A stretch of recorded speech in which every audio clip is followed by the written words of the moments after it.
Our next speaker is Professor Dato Dr. Andrew Mohanraj Chandrasekaran, who will give the keynote address. Dr. Andrew Mohanraj served the Ministry of Health in Malaysia for 12 years before taking up an international assignment after the Asian tsunami of 2004.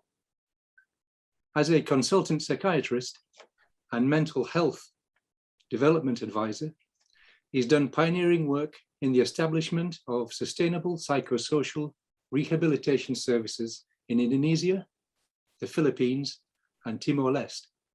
His main achievements in these countries was the campaign for removing physical restraints from people with chronic mental illness. In 2012, Dr. Andrew Mohanraj returned to Malaysia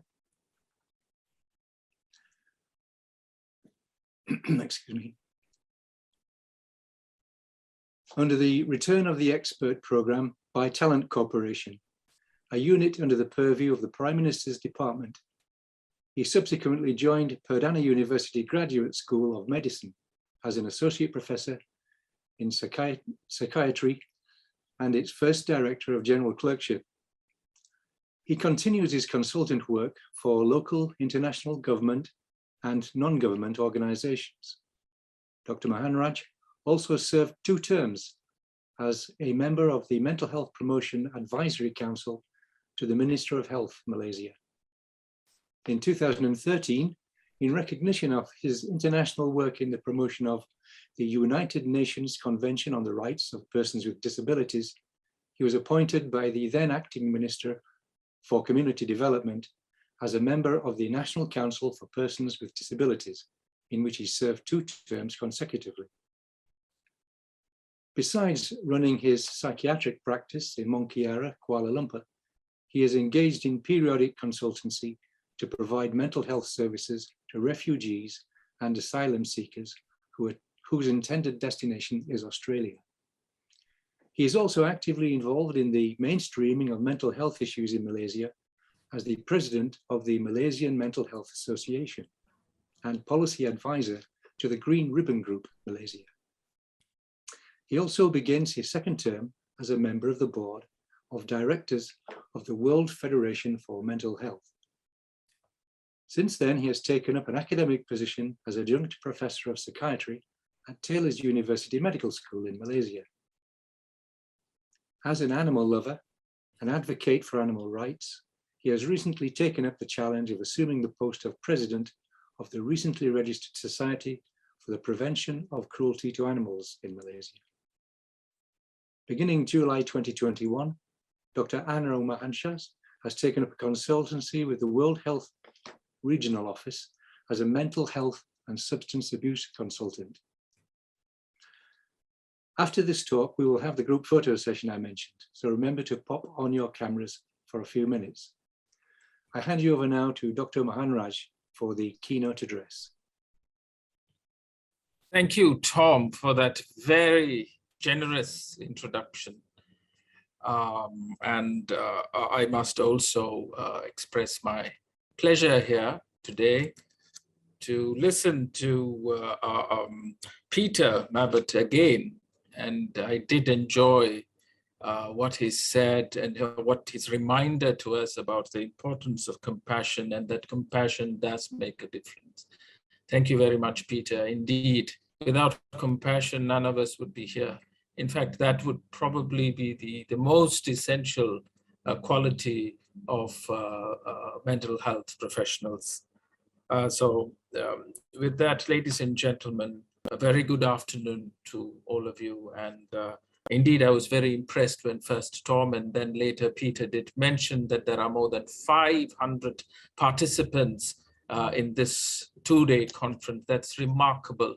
Indeed, I participate in conferences almost like, one in a week, sometimes as a speaker and sometimes as a participant. And I can tell you that in recent history, I have not come across any conference that has had 500 participants. So congratulations to the organizers.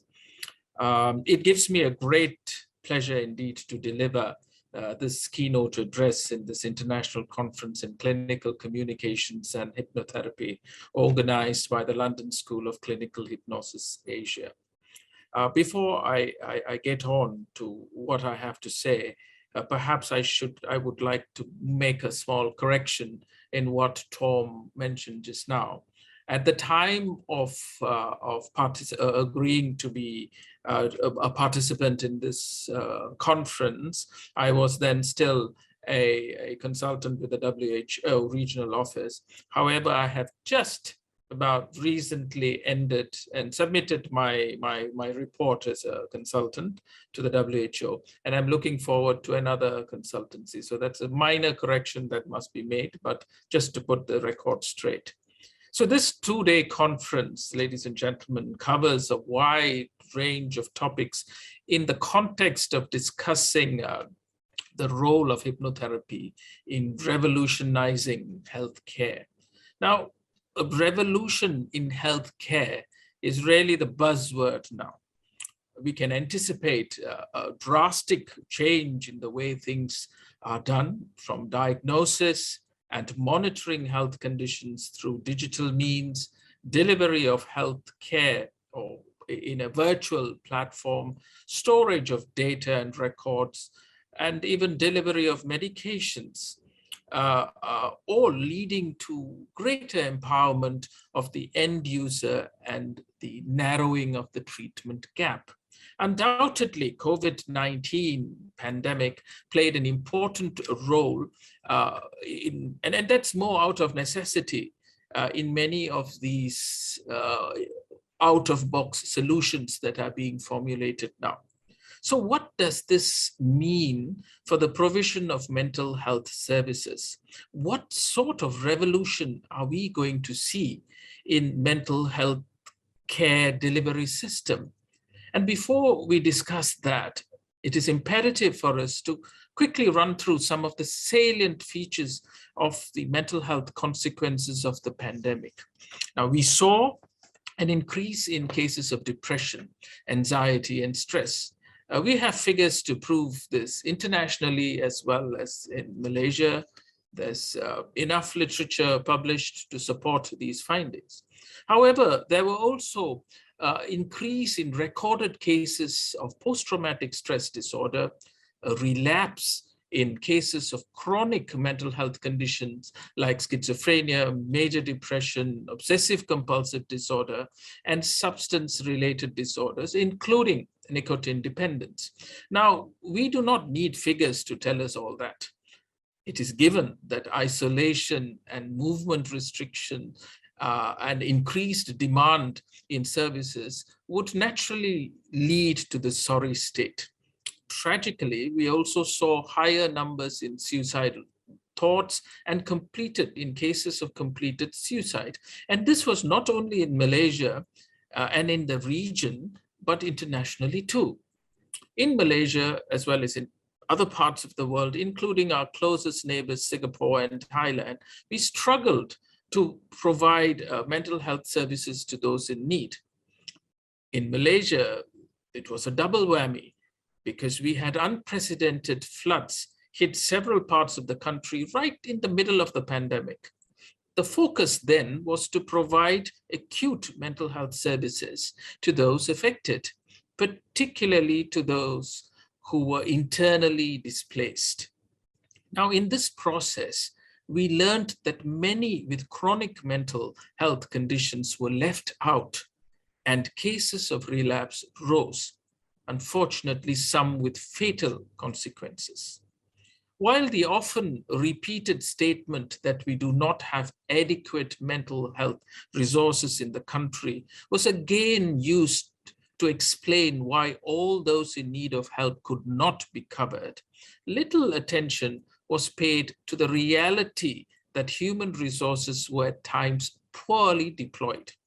For example, there are more than 20,000 counselors attached to educational institutions, that is the formal education, or rather the government education institutions in the country. But the task of reaching out to those in need was given to the mental health staff of the Ministry of Health.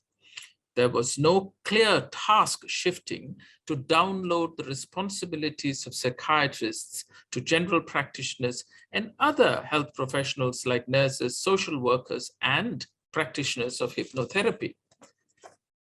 However, these are lessons learned, and we are now forced to have a relook at health and mental health services and find ways to optimize services so as to narrow the treatment gap.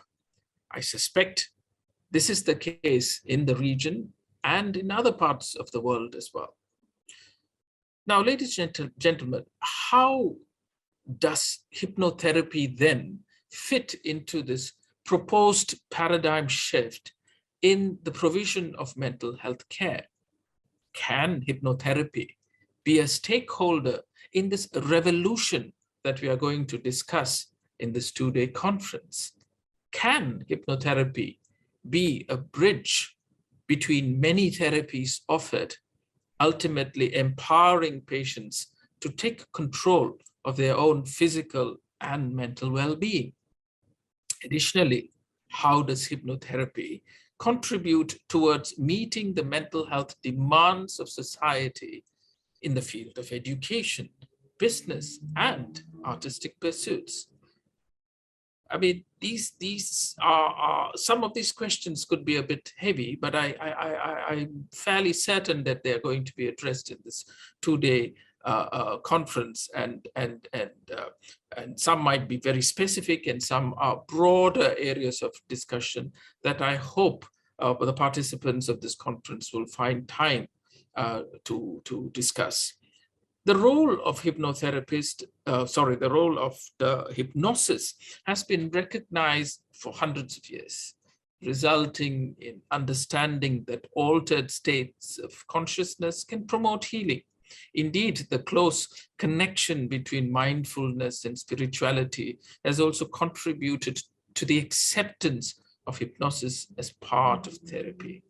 Today, the usefulness of hypnotherapy is well established in habit control, pain reduction, stress management, smoking cessation, and depression, not to mention eating disorders, skin conditions like psoriasis and eczema, and even bedwetting in children. These are some of the conditions that I am familiar with, and in some cases have made referrals to practitioners of hypnotherapy. But I'm sure there are many, many more other conditions yet to be discovered as well. Now, hypnotherapy also has been used in surgery without anesthesia, or even to complement or enhance conscious sedation. Studies do show that activation of analgesia and hypnosis is superior to just only using pharmacological anesthesia. And there are a number of studies as well published in prestigious journals demonstrating that the pain pathways show incredible results or changes. And this is in evidence of hypnotherapy, again, as being a reliable modality of treatment. Just now, Tom actually stole the thunder in my presentation by mentioning our very own Tantri, Dr. Mahadevan, one of our pioneer psychiatrists in our country, as well as a fine son of Malaysia, who conducted or assisted in the conduction of a surgery of a traffic accident victim in Dublin about 40 years ago. So I shall not go into details of that because Tom has explained everything quite in detail. But the fact is that 40 years ago this was done. Clearly shows that there is a clear, precedent to this, and yet, despite this happening 40 years ago, clearly there's a lot of work still needs to be done in establishing hypnotherapy as a very definite modality of treatment in the spectrum of treatment offered in mental health. In my own area of interest, that is disaster psychiatry, and in mental health of refugees and asylum seekers, who present not only with depression and anxiety, but even in those with post-traumatic stress disorder, hypnotherapy has been used with remarkable success. And I note that in this conference, it will also highlight the successful use of this modality of treatment to complement many other medical and surgical interventions. And I look forward to listening to these presentations. Ladies and gentlemen, I would also like to caution practitioners as well as students of hypnotherapy that the very fact that hypnotherapy has proven to be effective only means that there are also dangers in applying hypnosis indiscriminately without regard to the dynamics of the patient's emotional problems or overlooking the patient's psychiatric diagnosis of severe mental disorders. There are also some indicators of personality traits linked to greater acceptability of this modality of treatment. The neurotransmitter GABA, GABA, or gamma aminobutyric acid has also been linked to hypnotizability. And researchers have found that highly hypnotizable people have higher levels of gamma in the part of the brain that is thought to be closely involved in hypnosis. This part, or this region of the brain, where the anterior cingulate cortex is situated, is involved in cognitive control and volition. And this again further establishes the usefulness of hypnotherapy. I also note with great interest that the all-important question, what next, is also covered in the second day of this conference. So how do we position hypnotherapy as a modality of treatment in the structure of mental health care and services? Now, mental health professionals need to take a holistic approach in intervention and to recognize the complementary role played by various modalities of treatment, including hypnotherapy. The mental health professionals who practice purely biological interventions, and I can tell you there are far too many of mental health professionals of such persuasion. They need to recognize the fact that hypnotherapy also enhances biological interventions, and therefore this complementary approach in reality works in the favor of those who are unshakable in their belief that it is only biological interventions that work best. For this to happen, adequate training, or at least some exposure in the principles of hypnotherapy in specialty trainees need to happen. For example, in the training program in general psychiatry, clinical psychology, or surgery and anesthesiology, this exposure of the principles of hypnotherapy should be mandated. Other challenges like insurance coverage for hypnotherapy treatment needs to be looked into, and at times appropriate legislation may be also need to be considered to give worthy recognition to the field of hypnotherapy. And this is not only true in Malaysia and in the region, but in many other countries in the world continue to struggle to have hypnotherapy recognized as a modality of treatment for insurance coverage. Now, well-structured courses that produce practitioners of this modality to complete the mental health landscape in Malaysia and other countries must also, in my opinion, eventually result in accountability to a professional body, just like other mental health professions. So these are some of the challenges I see ahead. And I do hope this conference will throw up some suggestions as to how we can together take this agenda forward. In this regard, the LCCH Asia must be congratulated for the provision of advanced certifications and diploma in clinical hypnotherapy. Personally, I would like to see practitioners of hypnotherapy working hand in hand with other mental health professionals and to be an active stakeholder in reducing the treatment gap in the provision of mental health services. This holds good not only for Malaysia, but for many other parts of the world as well. Finally, I would like to congratulate my good friend Sheila Menon and her team for putting together this very timely conference. My only disappointment is that I have been deprived of the opportunity to participate in a physical, face-to-face conference where I would have had the opportunity to interact with some of you. But who knows, in the next conference, perhaps I would be blessed with such an opportunity. The pandemic has certainly changed the way we do things, and there are some things that are here to stay. I would like to wish all of you the very best for the conference. Thank you very much, and terima kasih.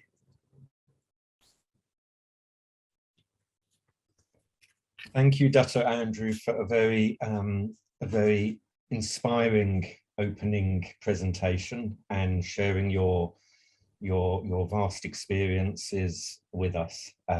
We deeply appreciate you having joined us today. I just have a couple of questions that I'd like to put, and I'd like to just invite the audience. We have about 10 more minutes or so. So if you have any questions that you'd like me to put to Dato Andrew, please do submit them into the chat. Dato Andrew, just a question for you. What is your experience of compassion in healthcare? Oh, it's a very interesting question, at the same time a bit difficult question to answer as well, in the sense that it is very challenging to keep compassion sustainable. And let's be honest about that. Indeed, I recognize that all mental health professionals, and some more than the other, depending on the field in mental health they work in, would have by necessity remind ourselves to be compassionate. And as much as it is our core values, we can also learn and unlearn and remember and forget compassion. And therefore, it is always important for us to understand that compassion not only helps us in our work, in reaching out to the most vulnerable of people, but it also helps us maintaining our own well-being and to understand how we position ourselves in this whole in this whole dynamic situation. I think it helps me maintain my own mental well-being, keeps me enthusiastic, and maintains my enthusiasm in the work I do. And all of us as mental health professionals understand this, I'm sure. And as it was reminded to us by Peter just now, and so beautifully and eloquently expressed by him, without compassion, we really cannot move forward in anything we do. And without compassion, we may be able to carry on providing services, but for how long and with what quality? And therefore, we have to understand that compassion is our core value. And that is what I hope to, to impress the audience here today. Thank you very much. That was a great answer, and very inspiring, and indeed it's good to know that people such as yourselves are out there impressing upon the healthcare industry, if you like, that the importance of compassion. So thank you for that. Dato Andrew, how do you feel hypnosis could have helped during the pandemic? Oh, that's an interesting question, and I was hoping somebody would have asked that. You know, the sad thing is we didn't quite recognize the importance of practitioners of hypnotherapy during the pandemic. And in Malaysia, from our own experience, which I can speak authoritatively about, as well as, you know, based on anecdotal findings in other countries, is that had we been, what should I say, been clever in the use of mental health resources, then a great deal of task shifting could have been done during the pandemic to involve all practitioners of mental health, including practitioners of hypnotherapy, to reach out to as many people as possible. Now, that is one thing, to cover all the people in need. In addition to that, there are specific areas that would have had a demonstrated better outcome had there been a recognition or a request for practitioners of hypnotherapy to play a role. For example, we did see you know, high levels of depression and anxiety. Now, that could have been quite well tackled in, as you know, together with this whole spectrum of mental health professionals, including practitioners of hypnotherapy. There were also cases of PTSD, and in my opinion, in my practice, in dealing with refugees and asylum seekers, as well as internally displaced populations after a disaster, trauma and torture and trauma issues can respond, and people struggling with these issues do respond very well to hypnotherapy. And so it was a great tragedy for me to note that this resource wasn't adequately utilized by stakeholders during the pandemic.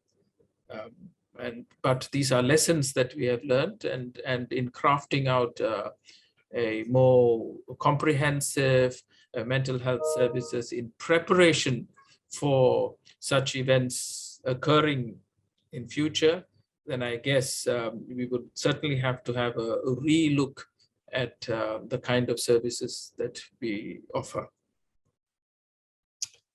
Thank you.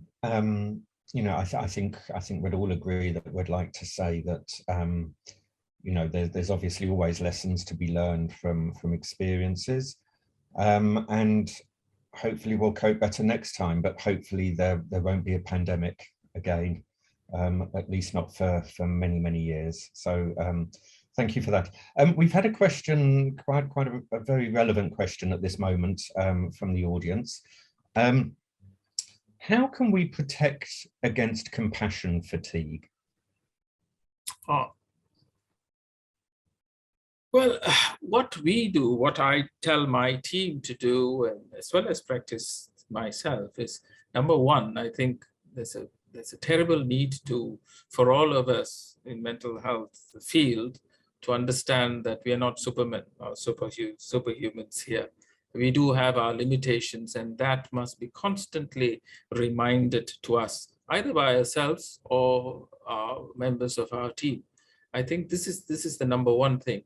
And even if we feel that our limitations are, you know, much more pronounced than the limitations of our colleagues, for example, the fact that despite that limitations, we are doing good, the fact that we are in this profession means, in a way, we are the chosen people. You know, I mean, I don't like to sound so arrogant here, but the fact is, you know, I'm constantly reminded of my professor of psychiatry who, you know, kept saying that the fact that we have chosen to get into the mental health profession meant that we already have a place in heaven. So anyway, that's a little bit of a digression there. So I do feel that to understand our own limitations is the number one rule here to prevent compassion fatigue. And number two, of course, to discuss our own the advances that we have made in a particular case, the development of a clinical situation, our own limitations, and where we have faltered, where we have made gains. To discuss it in a group helps very much in our day-to-day clinical practice, and it certainly would prevent compassion fatigue. This is in my experience, and I make it almost an essential requirement. And if possible, sometimes this sort of sharing happens even, at least once a day, but at times it's twice a day, depending on the kind of situation and the area that we are in and the beneficiaries that we are serving. So I think that two ways of dealing with it has helped me and my team tremendously. Okay, thank you, Dato Andrew. We've had not so much a question, but a comment, an observation has come in from someone in the audience today. I'll read it out to you, and it's from someone here in the UK. A comment regarding better use of hypnotherapists during the pandemic. In the UK, there was a call from various organisations for therapists to come forward to help frontline staff who were struggling following their work with COVID-19 patients. In my experience, i.e. the experience of the person who submitted this question, in their experience, they were told they weren't qualified.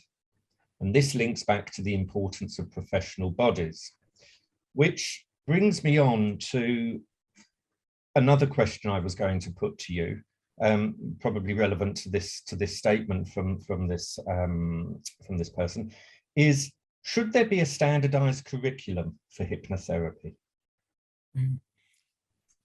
I agree with you that there must be, I mean, at least my opinion is there must be a standardized curriculum and something that has to be, accepted by the various bodies that are going to recognize hypnotherapy as a modality of treatment. Now, while there is a recognition, there are two issues here really. While it is recognized by the profession, however, simply because it currently in many countries lacks a registrable status of a professional body, that somehow is seen as an impediment in one providing these services or practicing hypnotherapy. So I think that is really very sad. So the way to achieve a registrable status would to produce a streamlined, standardized curriculum, as much as this streamlined, standardized curriculum may eventually be so rigid as to prevent any, out-of-the-box kind of thinking. Unfortunately, in many countries in the world, we have inherited the system from the Commonwealth where, one has to be absolutely rigid and to be clear in stipulating what are the contents of the syllabus, which leaves very little room for a sort of out-of-the-box kind of a view of that learning experience. Nevertheless, this is the first step, and I think this is the way to go about it. And I would imagine even in Malaysia, I'll be quite happy to have further discussions with Sheila and her team to see how this can be, facilitated in the Ministry of Health. And, I strongly feel that this is the time to, we need to seize this opportunity now when there's a rethink about the role of various modalities of treatment. And, I did read that question that you read out just now, and it is quite upsetting for me to find that. And I tell you why it is more upsetting, not only because, they were sort of dismissed as being, what were the words now? It says that I was told I wasn't qualified. So that's that very kind of a dismissive, brushing it off like that is totally unprofessional and uncalled for, really.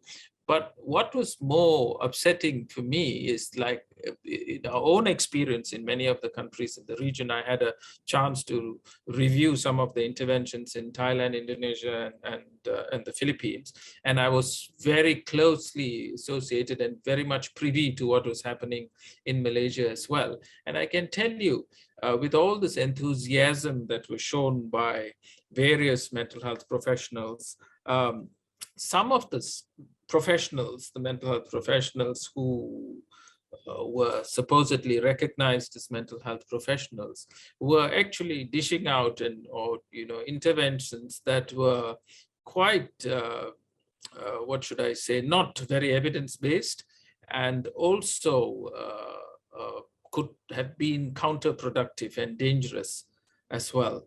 And simply because they had the credentials of being a mental health professional, what was in reality being implemented at the ground level was something that could have put people's mental health status in danger, and even causing some fatal consequences as well.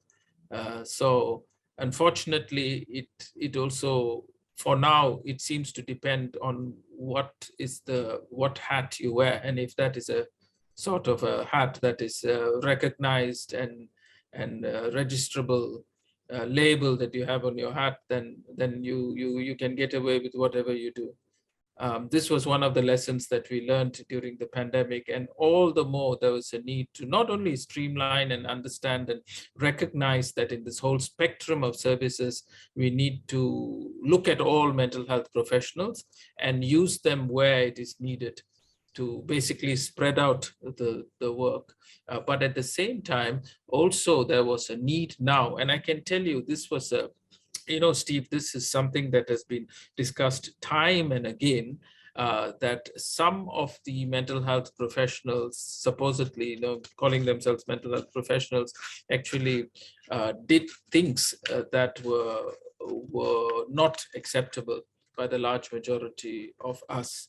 And that was very, very worrying. So clearly in a pandemic, in any situation like that, monitoring and supervision is of essence. And it is a pity that some people just got away with doing things like that. So in future, we hope that it will not repeat itself. Absolutely. Absolutely, and it's sheds light on, like you say, the importance of regulation, supervision, and it's unfortunate that sometimes in so many things in life it can be a minority that brings something into disrepute. Dato Andrew, on the subject of not being told that one isn't qualified, Silvana from Australia has made a comment. Basically, saying that they encountered the same thing in Australia, but it wasn't so much about the hypnotherapy training, but the inability to access Medicare, and therefore hypnotherapy is only accessible to those who can pay, who can afford it. What are your thoughts on access to hypnotherapy treatment via insurance? Yes, I think some, I can tell you from the Malaysian experience, to get insurance coverage for mental health care itself was a major struggle. In fact, that struggle still continues. And of late, there have been some strides made in the sense that we've got 3 or 4 insurance companies that have agreed to include mental health care in their coverage, but that is highly limited to a certain number of, a certain cost or a number of sessions. And for sessions with clinical psychologists, even that is highly limited. So we are now in the process of trying to, engaging with this insurance, the industry, as well as our central bank, which regulates insurance services, to see how these other services can also be part, or other modalities of treatment can be part of this insurance coverage. But I tell you, it's largely out of pocket in Malaysia. even for, I mean, the entire spectrum to see a psychiatrist or a clinical psychologist, a counselor in the private sector, it's largely out of pocket. And we are hoping to improve that situation now. But Steve, I can tell you, we have a very, very long way to go by the time we manage to include adequate number of sessions for hypnotherapy or counseling or even clinical psychology. This is what is happening in Malaysia, but I do hope that this renewed thinking and this situation currently now, I mean, there was a silver lining after the pandemic and the floods in Malaysia as well. And given this rethink on how we should proceed from now, I see some light at the end of the tunnel, and I would not rule out the possibility of hypnotherapy being included in this as well. Now, there is, of course, we have to be realistic here.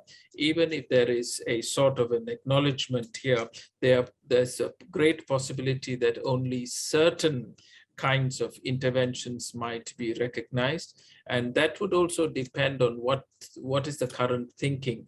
For example, if it is going to be used as an adjuvant for CBT, in depression, for example, that might be something to be considered, or for smoking cessation, which there are quite a number of reports which suggest that it has been helpful. So it would probably depend on the condition as well. So, so we do struggle with that in Malaysia, and I'm not surprised that even in Australia, while the discipline is recognized, but the insurance industry, needs to be brought on board, and greater interactions and consultations are needed for progress to be made. Okay, well, thank you very much.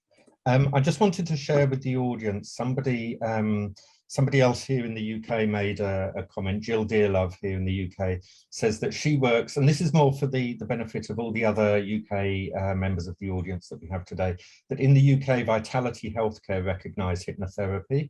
And Jill says that she has worked very successfully with this insurer. So that's Vitality Healthcare for anyone who might be interested. Dato Andrew, it's now 9:50 AM here in the UK.